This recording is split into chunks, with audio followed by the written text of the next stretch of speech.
Hi hello ನಮಸ್ತೆ, ನಾನು ರಾಜು ಅಷ್ಟೇ. ನೀವು ನೋಡ್ತಿದ್ದೀರಾ centre point Kannada YouTube channel. ಉಪಚುನಾವಣೆಯಲ್ಲಿ ಯಾರಿಗೆ ಗೆಲುವು? ಕೈಗೆ ದಾವಣಗೆರೆ, ಕಮಲಕ್ಕೆ ಬಾಗಲಕೋಟೆ. ಜಾತಿ ಲೆಕ್ಕಾಚಾರ ಏನು ಹೇಳುತ್ತೆ, ಯಾರು ಗೆಲ್ಲಬಹುದು? ಇವೆಲ್ಲವನ್ನು ನೋಡೋಣ. ಅದಕ್ಕಿಂತ ಮೊದಲೇ ತನಕ ನಮ್ಮ ಚಾನಲ್ ಸಬ್ಸ್ಕ್ರೈಬ್ ಮಾಡಿಲ್ಲ ಅಂದರೆ ಈಗಲೇ ಸಬ್ಸ್ಕ್ರೈಬ್ ಮಾಡಿ, ಜೊತೆಗೆ ಕಾಮೆಂಟ್ಗಳ ಮುಖಾಂತರ ತಮ್ಮ ಅಭಿಪ್ರಾಯವನ್ನು ತಿಳಿಸಬಹುದು.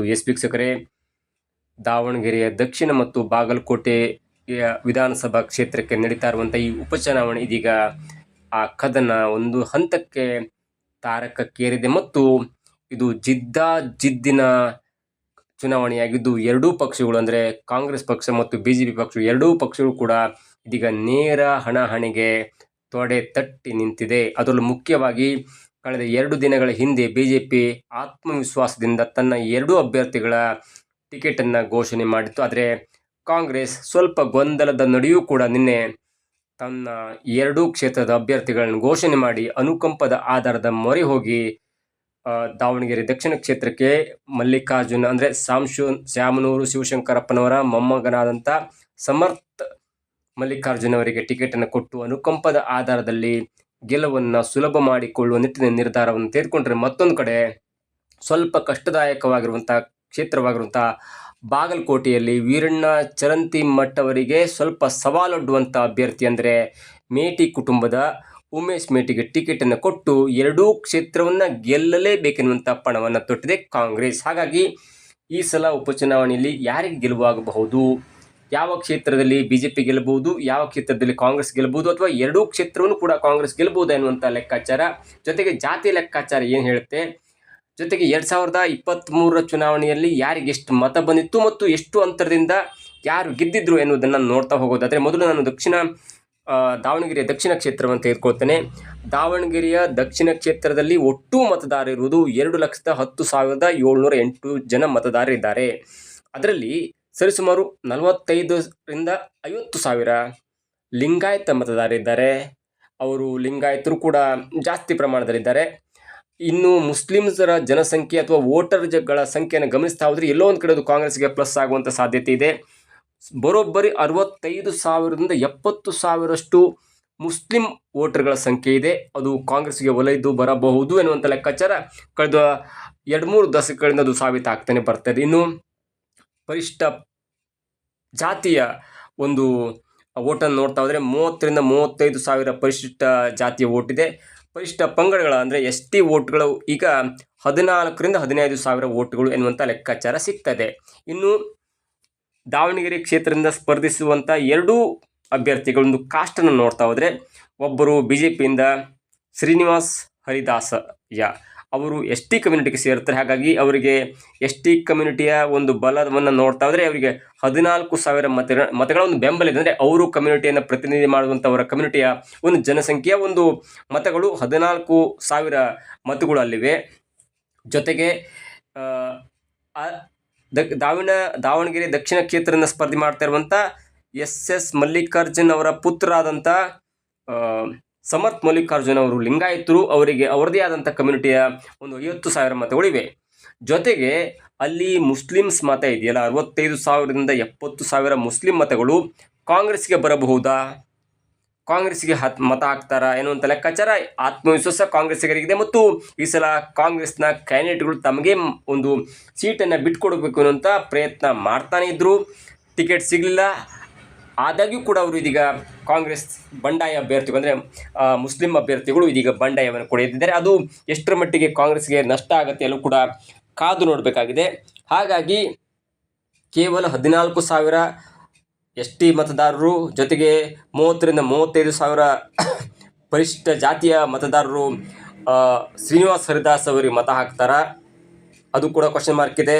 ಜೊತೆಗೆ ಮುಸ್ಲಿಂ ಮತಗಳು ಕಂಪ್ಲೀಟಾಗಿ ಕಾಂಗ್ರೆಸ್ಗೆ ಮತ ಹಾಕ್ತಾರಾ, ಅದು ಕೂಡ ಅಂದರೆ ಪ್ರಶ್ನಾರ್ಥಕವಾಗಿ ಉಳಿದಿದೆ. ಜೊತೆಗೆ 50,000ದಷ್ಟು ಲಿಂಗಾಯತ ಮತದಾರರು ಕಂಪ್ಲೀಟಾಗಿ SS ಮಲ್ಲಿಕಾರ್ಜುನ ಪುತ್ರ ಆದಂಥ ಸಮರ್ಥ ಅವರಿಗೆ ಮತ ಹಾಕ್ತಾರಾ, ಬಿಜೆಪಿ ಮತ ಹಾಕ್ತಾರಾ, ಎಲ್ಲವೂ ಕೂಡ ಕ್ವಶನ್ ಮಾರ್ಕ್ ಇದೆ.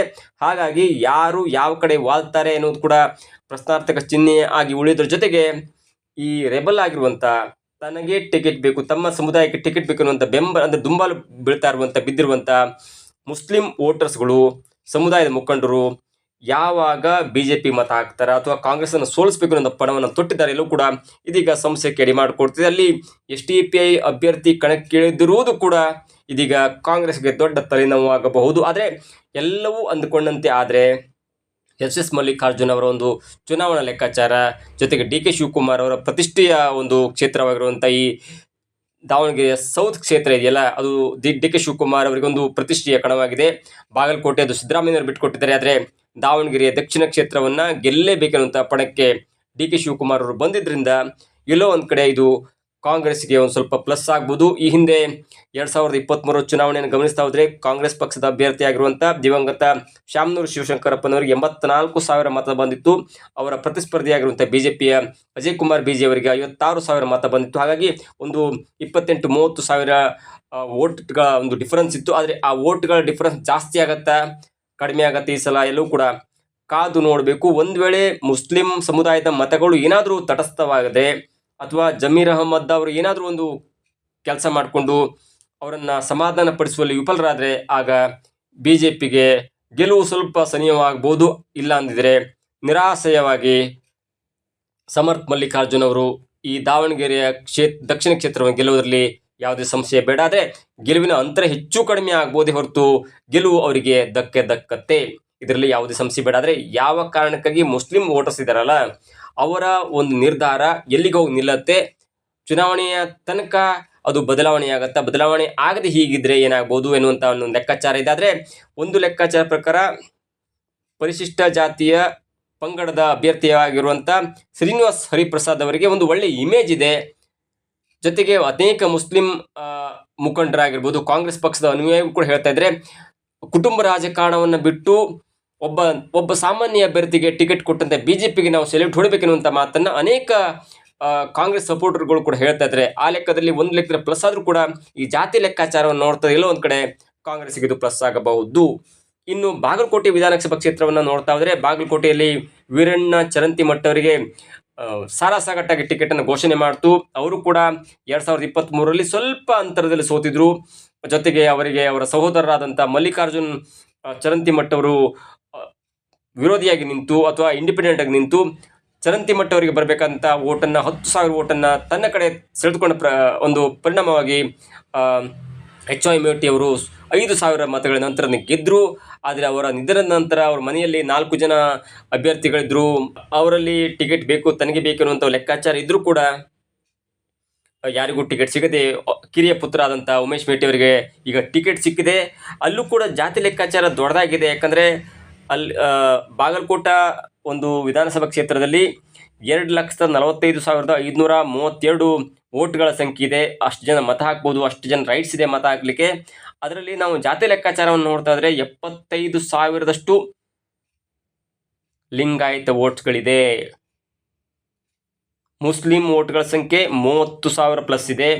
ಕುರುಬ ವೋಟ್ಗಳ ಸಂಖ್ಯೆ 45,000 ವೋಟ್ಗಳು ಕುರುಬರ ವೋಟ್ಗಳಿದೆ. ಜೊತೆಗೆ SC ST ಸೇರಿ 45,000 ಇದೆ. ನಾನು ಯಾಕೆ ಲಿಂಗಾಯತ್ ಮತ್ತು ಕುರುಬವನ್ನು ಪದೇ ಪದೇ ಮೆನ್ಷನ್ ಮಾಡ್ತಿದ್ದೆ ಅಂದರೆ ಕುರುಬ ಸಮುದಾಯಕ್ಕೆ ಸೇರಿದಂಥ HY ಮೇಟಿ ಅವರು ಮಗನಾದಂಥ ಉಮೇಶ್ ಮೇಟಿ ಅವರು ಸ್ಪರ್ಧೆಗಿದ್ದಾರೆ. ಅವರ ಸಮುದಾಯದ ಒಂದು ವೋಟ್ಗಳ ಸಂಖ್ಯೆ 45,000 ಜನ ಇದೆ. ಜೊತೆಗೆ ಲಿಂಗಾಯತ ಕಮ್ಯುನಿಟಿಗೆ ಸೇರಿದಂಥ ಚರಂತಿಮಠ್ ಅವರು BJPಯಿಂದ ಸ್ಪರ್ಧೆ ಮಾಡಿದ್ದಾರೆ. ಅವರ ಪರವಾಗಿರುವಂಥ ಸಮುದಾಯದ ಮತಗಳು 75,000 ಮತಗಳಿದೆ. ಹೀಗಾಗಿ ಲಿಂಗಾಯತ ಮತ್ತು ಕುರುಬರನ್ನು ಹೊರತುಪಡಿಸಿ ಮುಸ್ಲಿಂ ಮತ್ತು SC ST ಸಮುದಾಯದವರು ಯಾರಿಗೆ ಮತ ಹಾಕ್ತಾರೆ ಅದು ಡಿಸೈಡಿಂಗ್ ಫ್ಯಾಕ್ಟರ್ ಆಗುತ್ತೆ. ಜೊತೆಗೆ ಅಲ್ಲಿ ವೀರಣ್ಣ ಚರಂತಿಮಠ್ ಅವರಿಗೆ ಸ್ವಲ್ಪ ಹೆಸರಿದೆ, ಸಂಭಾವಿತ ಮನುಷ್ಯ ಅಂತ ಹೇಳ್ತಾರೆ. ಆದರೆ ಎಲ್ಲೋ ಒಂದು ಕಡೆ ಅವರ ಸಹೋದರ ಅಂತ ಮಲ್ಲಿಕಾರ್ಜುನ್ ಚರಂತಿಮಠ್ ಅವರ ಒಂದು ಸಪೋರ್ಟು ಈಗ ತಾನು ಮತ್ತೆ ಕಾಂಗ್ರೆಸ್ಗೆ ಸಪೋರ್ಟ್ ಮಾಡ್ತೇನೆ ಅಂತ ಲೆಕ್ಕಾಚಾರ ಅವರು ಹೇಳ್ತಾ ಇದ್ದಾರೆ. ಜೊತೆಗೆ JDSನಿಂದ ಸ್ಪರ್ಧೆ ಮಾಡಿದಂಥ ಪಾಟೀಲ್ ಅವರನ್ನು ಕೂಡ ಬಸವರಾಜ್ ಪಾಟೀಲ್ ಅವರನ್ನು ಕೂಡ ಇದೀಗ ಮಕ್ಕಳ ತಜ್ಞ ಅವರು JDSನಿಂದ ಸಪೋರ್ಟ್ ಬೆಂಬಲ ಪಡ್ಕೊಂಡು ಇಂಡಿಪೆಂಡೆಂಟ್ ಆಗಿ ನಿಂತಿದ್ರು. ಅವರನ್ನು ಇದೀಗ ಆಪರೇಷನ್ ಕಮಲದ ಮುಖಾಂತರ BJPಗೆ ತಂದು ಅವರನ್ನು ಸಪೋರ್ಟ್ ಪಡೆಯುವಂಥ ಸಾಧ್ಯತೆ ಕೂಡ ಇದೆ. ಹೀಗಾಗಿ ಎಲ್ಲೋ ಒಂದು ಕಡೆ